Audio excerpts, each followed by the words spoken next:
Now, in order to support Cygnus missions, SpaceX designed a custom fairing and payload transfer truck with a mobile cleanroom to support late load operations, which happen while the rocket is horizontal and on the pad deck.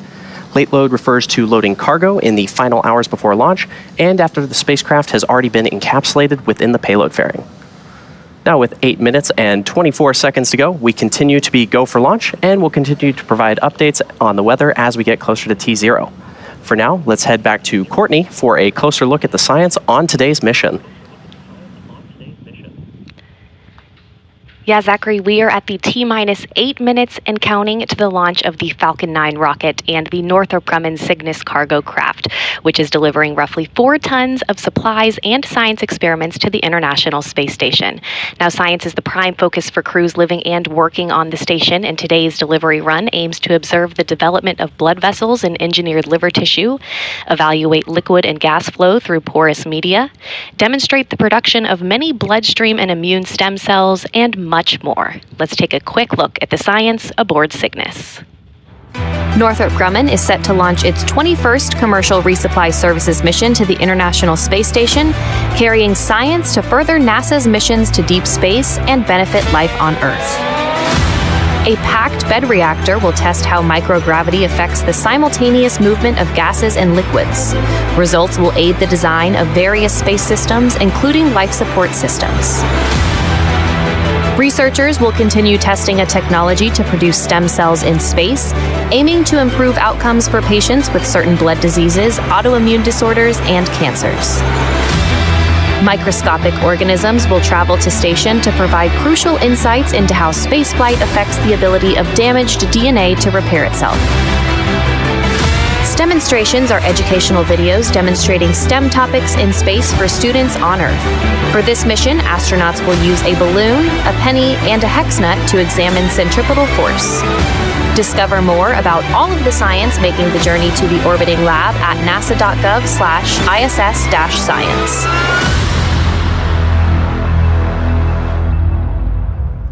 It's T-minus 6 minutes and 20 seconds, and the SpaceX team is currently working no significant issues. Now, at T-minus 38 minutes, the team concluded their go, no-go poll and gave the okay to proceed into propellant load and launch. Stage 1 RP1 load is complete. And good call out there for Stage 1 RP1 loading completion. Now, at this point, that RP1 loading is complete on the Falcon 9 second stage and nearly complete on the first stage. The pre-valves between the first stage engines and the propellant tanks are open, and at the T-minus 7 minute mark, engine chill began. Liquid oxygen loading is underway on both stages and will complete at the T-minus 2 minutes to launch. We're also currently loading helium gas into both stages. Now, to make sure engine startup goes well, SpaceX performed what is called engine chill, where a small amount of the super chilled liquid oxygen flowed into the Merlin engine's turbo pumps, and this was done to avoid a thermal shock to the propulsion system when the full flow of super chilled liquid oxygen is introduced into the Falcon 9 plumbing. Cygnus is also undergoing final vehicle health checks at this moment as it prepares to go on internal battery power, all monitored by Northrop Grumman flight controllers in Dulles, Virginia. Coming up shortly, the transporter erector, or TE, will retract away from the Falcon vehicle. The TE is the large truss structure you see there next to the rocket. Falcon 9 tanks are pressing for strong back retract. And good call out there. First, we'll see the clamps open around the second stage, and then the TE will pull away from the rocket by a few degrees. At T0, ground hydraulic systems will pull the TE from about 2 degrees to 45 degrees away from Falcon 9 as it lifts off to provide clearance for the vehicle. We should see those clamp arms opening around the second stage in just about 20 seconds from now.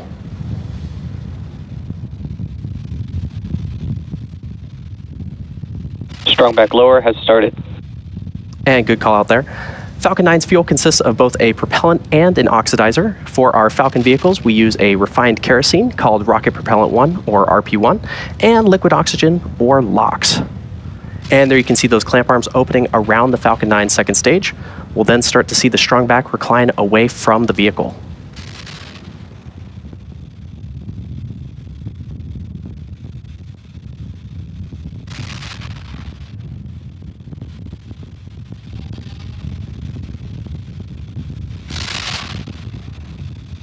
And there you can see that strong back moving away from the Falcon rocket.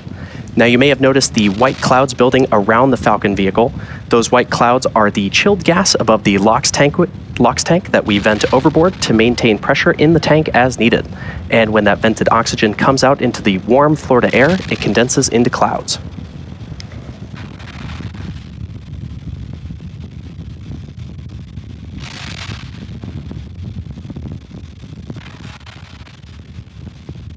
Now, as I mentioned earlier today, the booster supporting today's mission is flying for its 10th time, and a key indicator of this flight history is the soot that you might just be able to make out on the skin of the vehicle there.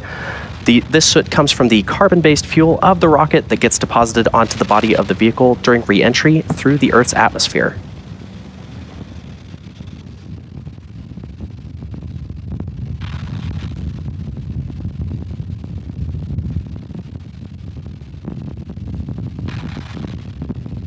Stage 1 LOX load is complete. And good call out there that Stage 1 LOX loading is now complete on the Falcon 9 first stage.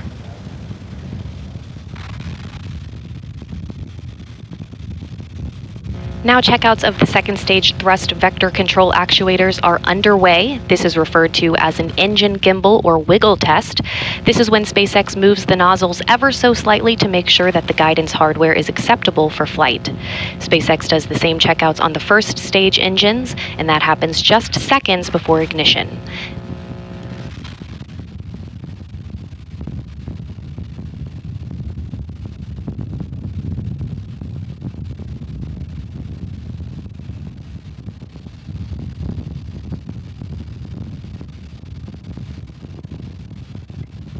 Now, we should be hearing a call out. Stage 2 LOX load is complete.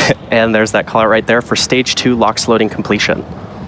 Now, Cygnus is also performing its final health checks to make sure that all of its primary systems are ready for its rendezvous with the International Space Station.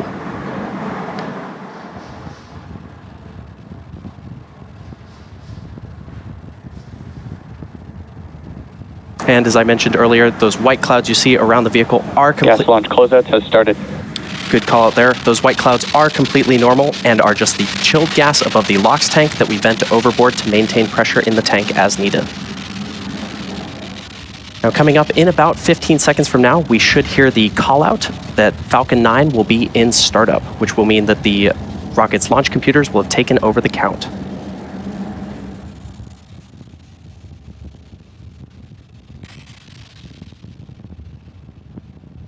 Falcon 9 is in startup.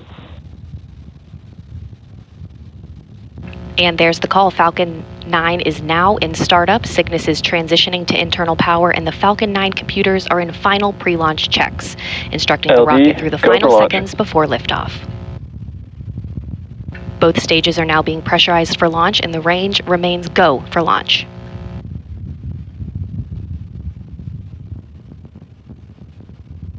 T-minus 30 seconds.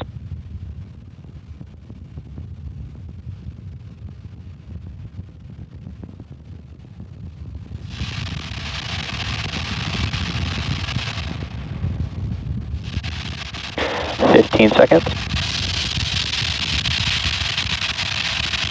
T-minus 10, 9, 8, 7, 6, 5, 4, 3, 2, 1, ignition, engines full power, and liftoff of Falcon 9. Go SpaceX, go Cygnus, NG-21.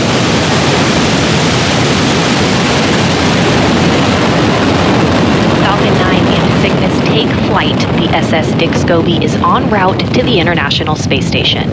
Stage 1 propulsion is nominal.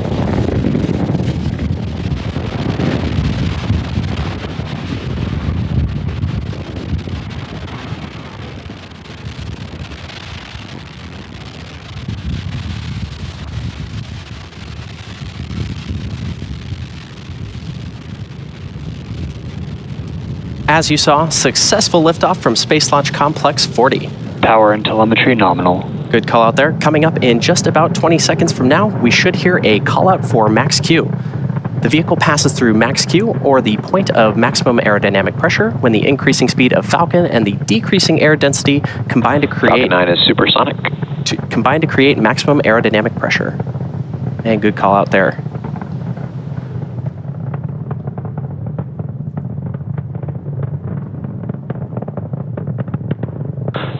Q. And there's that call out for max Q. Coming up next are 5 events which will happen in rapid succession: main engine cutoff, stage separation, second engine start, boost back burn start, and then fairing separation. Main engine cutoff, or MECO, is where all 9... Chill started. Good call out there. MECO is where all 9 M1D engines on the Falcon 9 first stage shut down. This is followed by stage separation, or the separation of the first and second stages of Falcon. A few seconds later, the Merlin vacuum engine on the second stage will ignite to boost Cygnus to low Earth orbit, and this is called out as second engine start 1, or SES 1. After that, Falcon 9's first stage will... Vehicle is following a nominal trajectory. After that, Falcon 9's first stage will ignite again to orient itself to head back to land. And shortly thereafter, the 2 fairing halves will separate and expose the spacecraft to the vacuum of space. We should be hearing the first of those callouts happening in just a few moments from now.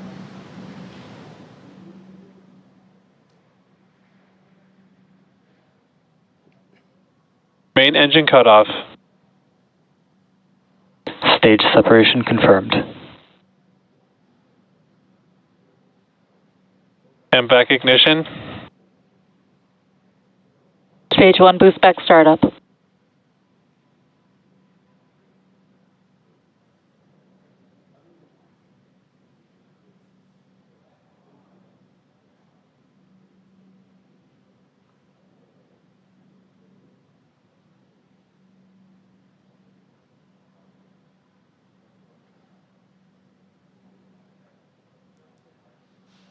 Fairing separation confirmed. And there we heard the callouts for all 5 of those events, which again were MECO, followed by stage separation, then SES1, boost back burn start, and fairing separation. Now coming up shortly, we should hear a callout for completion of the boost back burn on the Falcon 9 first stage. This burn, which will last in total about 50 seconds, is the first of 3 burns the booster needs to go through to make its way back to landing zone 1 at Cape Canaveral Space Force Station in Florida. Boost back shutdown. And there's that call out for boost back shutdown on the Falcon 9 first stage. Now, if you're just joining us, you're watching a live Both vehicles are following nominal trajectories. Good call out there. If you're just joining us, you're watching a live webcast for NG-21, Northrop Grumman's 21st commercial resupply services mission to the International Space Station. This is SpaceX's 74th mission for 2024 and the 5th flight to the orbiting laboratory this year. Now, in order to make its way back to land today, the Falcon 9 first stage has 2 more burns to execute. Next up is the entry burn, where 3 of the Merlin engines will reignite. This helps to slow the stage down as it re-enters the upper part of the Earth's atmosphere. And following the entry burn, the booster will go through its landing burn. And this is a single engine burn that brings the vehicle's speed down rapidly in order to land back on Earth. We should be hearing the call out for that entry burn in just about 2 minutes from now. Now, during the entry burn, Falcon 9 is decelerating by firing its Merlin engines, but the rocket is still moving really fast, and this causes the vehicle to fly through Merlin's exhaust gases, or plume, which deposit a layer of soot onto the vehicle's surface. And that soot comes from the carbon-based fuel that Falcon 9 uses, and with each flight, the soot builds up a little more on the outside of the vehicle. Now, as a reminder, on the left-hand side of your screen is the Falcon 9 first stage as it makes its way back to Earth, and on the right side is the MVAC engine on the second stage currently carrying Cygnus to orbit. The Merlins on the first stage are optimized for sea level, and these achieve 190,000 pounds of thrust each during ascent and descent. Now, the MVAC engine, with a much wider nozzle, is optimized to 220,500 pounds of thrust in vacuum. You may have also noticed on the left-hand side of your screen, Falcon 9 is equipped with 4 hypersonic grid fins, which are positioned near the top of the first stage. And stage 1 is using nothing but grid fins for steering as it returns to Earth. They orient the rocket during re-entry and guide it during its descent back to Earth.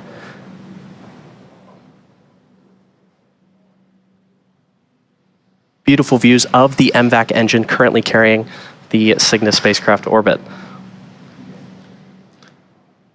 Now, with the booster on the left-hand side of your screen, you may occasionally see little white puffs, and those are nitrogen gas bursts, which are used for attitude control.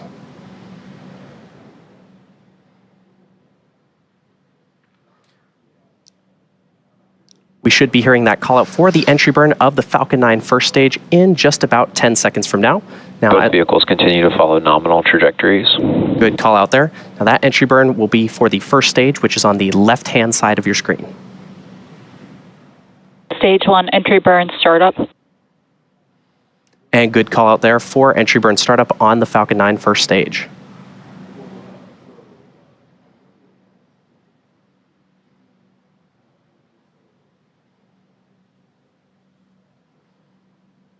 Stage 1 entry burn shutdown.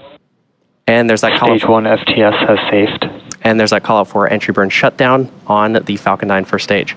Now, the first stage is also equipped with 4 landing legs made of state-of-the-art carbon fiber with aluminum honeycomb. Placed symmetrically around the base of the rocket, they deploy just prior to landing. If successful, this will be the 10th time that we've recovered this particular booster and the 335th time that we've recovered. Both vehicles continue to follow nominal trajectories. 335th time that we've recovered a first stage booster since our first successful landing in 2015.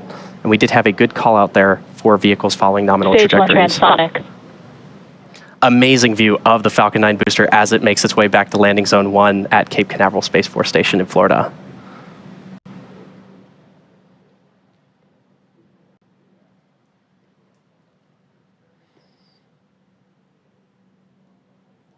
Stage 1 landing burn.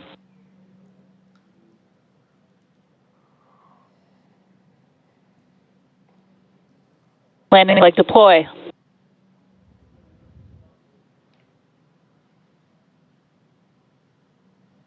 Stage 1 landing confirmed. A spectacular touchdown of our Falcon 9 booster at landing zone 1 at Cape Canaveral Space Force Station in Florida. Now again, this booster just completed its 10th flight and the 335th successful Stage 2 landing. has entered terminal guidance. 335th successful landing. Stage 2 FTS has safed. For an orbital class rocket, including both Falcon 9 and Falcon Heavy missions, and good callouts there on the nets. Now, coming up at around the 8.5-minute mark, we should hear a callout for second engine cutoff 1, or SECO 1, which is when the MVAC engine on the second stage shuts down. And that'll conclude the roughly 6-minute burn by this engine needed to get Cygnus into the proper orbit for eventually intercepting the International Space Station. We should hear that callout in just a couple moments. MVAC shutdown. And there's that call out for the MVAC shutdown on the Falcon 9 second stage. We're now waiting for confirmation of good orbit. Nominal orbit insertion. And there's that call out for nominal orbital insertion. At T plus 9 minutes into the mission, and the second stage has one last major task, commanding separation of the Cygnus spacecraft just a few minutes from now. Now, for those of you just tuning in, you're watching a live webcast for NG-21, Northrop Grumman's 21st commercial resupply services mission to the International Space Station. This is SpaceX's 74th mission for 2024 and the 5th flight to the International Space Station this year. And for those of you following along, you'll know that Cygnus will be joining the Crew 8 SpaceX Dragon spacecraft, which docked with the space station earlier this year in March. Now, both Northrop Grumman and SpaceX have a long history of supporting the International Space Station with cargo missions like today's. SpaceX's first commercial resupply services, or CRS mission, CRS-1, launched in 2012 and made history by restoring America's capability to deliver and return cargo to the station. The Cygnus spacecraft has been visiting the ISS since 2013, and the first Cygnus CRS mission, Orb-1, launched in 2014. Cygnus has since then delivered more than 138,000 pounds of equipment, science experiments, and supplies to sustain the ISS astronauts under NASA's commercial resupply services contracts. Now, the most recent cargo resupply mission was SpaceX's CRS-30 mission on March 21st, 2024, delivering 6,262 pounds of scientific research, crew supplies, and hardware to the orbiting laboratory. Dragon later returned to Earth with 3,961 pounds of cargo. The CRS partnership has helped build a strong American commercial space industry that will soon take us to destinations beyond low Earth orbit. In fact, these missions are providing critical learnings that will help us develop a human presence on the Moon and Mars, which will require a steady supply of cargo missions to grow and thrive.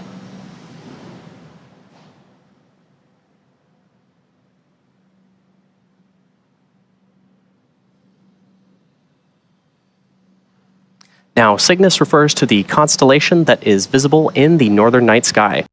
It's Northrop Grumman's tradition to name each Cygnus spacecraft in honor of an individual who has made substantial contributions to human spaceflight. Northrop Grumman named the NG-21 Cygnus spacecraft in remembrance and celebration of the life of Francis R. Dick Scobie, a United States Air Force pilot and NASA astronaut, best known as the commander of the 1986 Space Shuttle Challenger mission, STS-51L. Now, shortly after launch, the vehicle experienced a fatal disaster, and he lost his life along with 6 other crew members. Scobie was an astronaut, pilot, and engineer who commanded the 1986 Challenger mission. In 1966, he obtained his U.S. Air Force pilot wings, and shortly after, served a tour of duty in Vietnam. When he returned, he was selected to attend the U.S. Air Force Aerospace Research Pilot School at Edwards Air Force Base in California.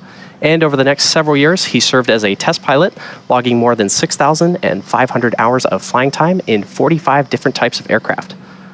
In 1978, Scobie was selected into NASA's astronaut candidate class, completing training in August of 1979. Now, in addition to his astronaut role, Scobie was an instructor pilot on the NASA Boeing 747 shuttle carrier airplane. In 1984, he was selected to fly as pilot of the STS-41C mission, during which Scobie logged 168 hours in space. And then in 1986, served as commander of the Challenger spacecraft. Scobie was posthumously awarded the Congressional Space Medal of Honor in 2004 by President George W. Bush for meritorious and dedicated service to the nation and his pioneering contributions to human spaceflight.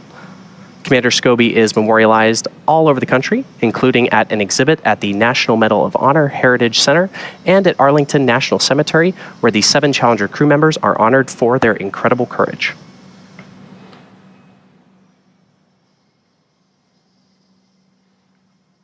We're currently at T plus 13 minutes and 12 seconds and counting, and we're expecting to hear the call out for payload deploy at around the T plus 14 minute and 36 second mark.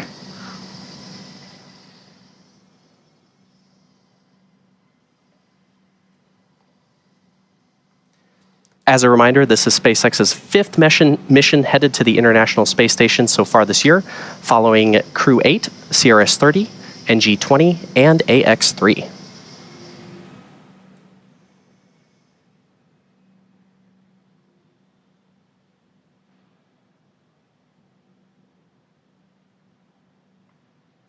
Following separation, Cygnus will have a nearly 40-hour transit to the space station, where the station's Canadarm2 will grapple Cygnus and the spacecraft will attach to the Unity module's Earth-facing port for cargo unloading by the Expedition 71 crew.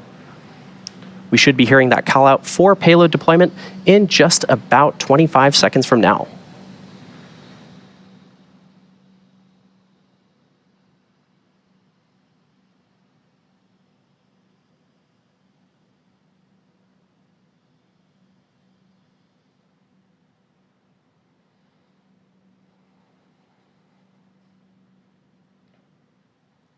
Should be hearing that call out any moment for payload deployment of the Cygnus spacecraft.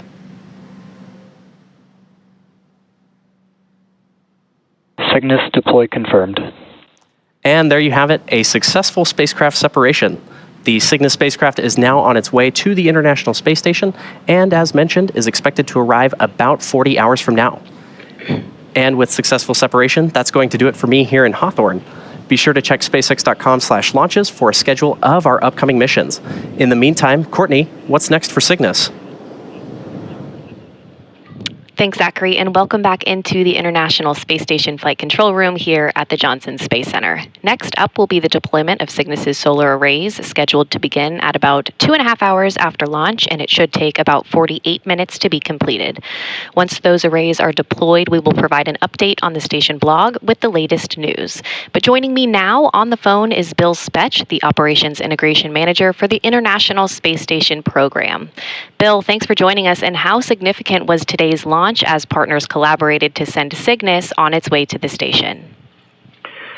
I will tell you, today's launch is very significant, as all of our missions to the ISS are. Each mission delivers critical resupply items to the vehicle, food, water, critical spares, but most significantly, it delivers the hardware and samples to conduct the groundbreaking science that is only possible on the ISS. It is amazing as I reflect back on the previous 20 Cygnus vehicle launches to see just how much capability has been added to the vehicle to support the ISS mission. I had the privilege to be at the first commercial resupply services launch for Cygnus to ISS, and it is awesome seeing where we are today with this launch. I'm really excited that the weather cooperated with us to get this mission underway. Bill, we're glad the weather cooperated too. If you would please outline for us the upcoming activities for the crew on board the station as they prepare for Cygnus's arrival early Tuesday. So we get most of the items in place and checked out before we launch as part of our launch commit criteria. The crew has already done some practice runs on board for grappling Cygnus when it arrives. Closer to the arrival, they will set up to monitor its approach to the capture point before ultimately grappling the spacecraft with the robotic arm. And Bill, anytime a visiting vehicle arrives at the station, there's a choreography to unload the spacecraft. How complex is that process, and what factors contribute to it? It does take a lot of planning and choreography to unload Cygnus. The team on the ground looks at a number of factors when addressing how the vehicle will be unloaded. First and foremost is we want to get going on all the time-critical science experiments that arrive on the vehicle. Those will be uploaded first to allow the crew to start conducting those experiments. The team must also take into account the available storage on board the ISS. This mission is delivering over 8,000 pounds of science, supplies, and hardware that takes up a lot of space. The team will stage what is retrieved from Cygnus in order to balance that with the available space inside the ISS. And finally, some of the hardware arriving will be installed on the ISS at planned times later during the mission. The teams account for all of these factors when planning how and when to unload the spacecraft. All right, Bill Spetch, the Operations Integration Manager for the International Space Station Program. Thanks for joining us today. Thank you. And with that, we will wrap up our launch coverage of Northrop Grumman's 21st Commercial Resupply Services mission. Cygnus is now on course to be captured at about 2:10 a.m. Central Time, 3:10 a.m. Eastern Time, Tuesday morning. Live coverage of rendezvous and capture will begin at 12:30 a.m. Central Time, 1:30 a.m. Eastern Time, followed by coverage of Cygnus's installation to the station at 3:30 a.m. Central Time and 4:30 a.m. Eastern. In the meantime, you can learn even more about the mission on the web at nasa.gov/commercial resupply. Thanks for joining us today, and we'll see you back here on Tuesday morning.